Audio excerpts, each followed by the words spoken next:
So I'm sitting here with Mr. Sebastian Lavoie. Hello, Seb, and can you tell us a little bit about your background and what your course that you're going to be teaching at the UCLA Luskin Center, June 3-4? Can you talk a little bit about that? Yeah, absolutely, I can. Thanks for having me. So my name is Seb Lavoie. I have 23 years of combined experience between police and military. I was in Royal Canadian Mounted Police. I retired as the Divisional Sergeant Major for the province of British Columbia. Since then, I am the CEO of a company called Raven Strategic, a performance coach, and my job is to help people optimize their own performance, especially when it comes to leadership, which is precisely what we are going to be doing on the Women's in Security event in June. And so the course is called the Introspective. It's actually, the entire course is called the Introspective Leader course. The portion that we'll be teaching over that 4-hour time period is going to be the the Introspective Leader workshop, which is actually focusing on mindset. It's focusing on the concept of competence, and it's focusing on communication. And so the idea behind this workshop is to essentially start looking internally for the things that we can do better as individuals to optimize our performance. So it doesn't matter if somebody in the audience has more experience than me or is better than me, or it really doesn't matter. That's pretty irrelevant. What is relevant is that I will be bringing certain things to their attention that people generally don't look into, so that they may address some of the shortcomings and some of the, perhaps insecurities, or some of the things that are interfering with their development as a leader, as a person in the security field. And so to make sure that when they leave the workshop, they are a better version of what they used to be. Right. So understanding themselves, their strengths, their weaknesses, and how their actions affect others. In leadership training, I learned a long time ago one thing: what comes out of your mouth and how it affects other people. Mm-hmm. It can either be good or it can be bad. Sure.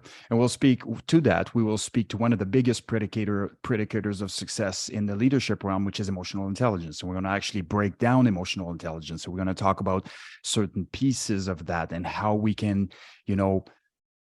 find an empathetic approach to certain problems, even if we can't relate to them directly. And we're going to talk about, how our own insecurities and our own need for external validation is impeding or interfering with the optimization of our leadership abilities. And so it's just a very interactive kind of session, 3 or 4 hours, where we take a mirror essentially and we place it in front of people so that they look into it and address internal shortcomings. Right. Self-awareness, that's huge. Communication skills, conflict resolution, ethical leadership. So would you say, what would the goals would be to help them become more effective leaders by improving their self-awareness, like you said, empathy, communications, traits and attributes of a leader, typical traits? What are they? I mean, not everybody is a natural born leader. There are some traits and stuff, so go ahead. Sure, there are. And even if you are a natural born leader, you can be better. Sure. That speaks to traits and attributes. And if we're starting to compare this with a skill, for example, where you can actually teach or be taught, you have taken your skills, your attributes, and your aptitudes to another level where you can now actually share competence, right? And that is another level, because you can go on all your entire life with a certain baseline at the fundamental level, but that doesn't mean that you've optimized that aptitude or that, and so what we are going to do is essentially say, look, it's good that you have aptitudes, that you have some attributes that are favorable to being successful in leadership. That doesn't mean that the learning process has stopped. And so we're going to try to lead people into an introspection in which they themselves will identify areas of their own leadership or their own lives that affect their leadership negatively, or their interactions with others negatively, so that they may optimize their performance, not only in leadership, but as human beings. Right. Indecision. Is there something that indecision plays a key in leadership? Meaning you can teach everybody to do all the right things, but yet when it comes to making decisions, Mhm. herein lies the issue, the real issue. Yeah, I mean, decisiveness is definitely a piece that's a critical piece of a good leader, but decisiveness has to also come with accountability. And Right. so those things are generally dealt with in the second phase of this operation, which is not the first module, but there's nothing to say that we can incorporate it, as I have not sort of finalized exactly what will be in there for the time being. Cool. And then, well, within that, some of the traits like empathetic, inspirational, and courage. Courage is sometimes hard to instill in people. They have those fears. They're innate. They're built because of things that, you know, bad things happen to good people all the time. And so there is that overcoming fear, like not wanting to talk in front of people, or adaptability. People, well, changing circumstances, embracing new ideas, technologies, those take sometimes courage for people to come up to speed with, and that's where people get left behind. And so does that play a key in your introspective leadership course? Yeah, absolutely it does. I mean, it speaks to being comfortable with being uncomfortable and Yeah. the reasons behind that. And there's neuroscience behind that. It's not just a nice tagline on a t-shirt.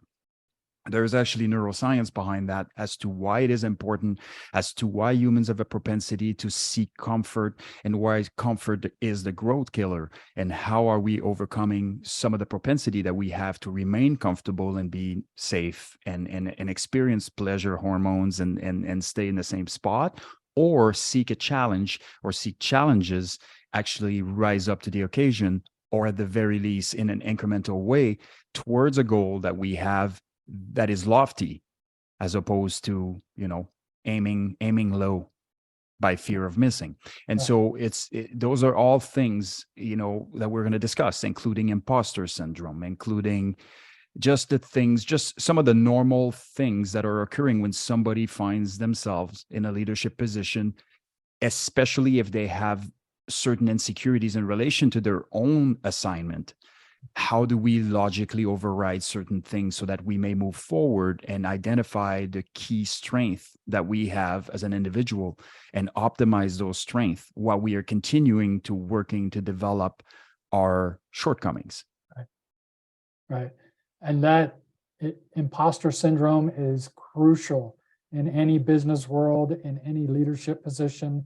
It's not that people get found out, it's handling rejection, objections, handling any kind of discourse. Well, if if you have the ability to calmly, rationally discuss something, people are more apt to talk with you.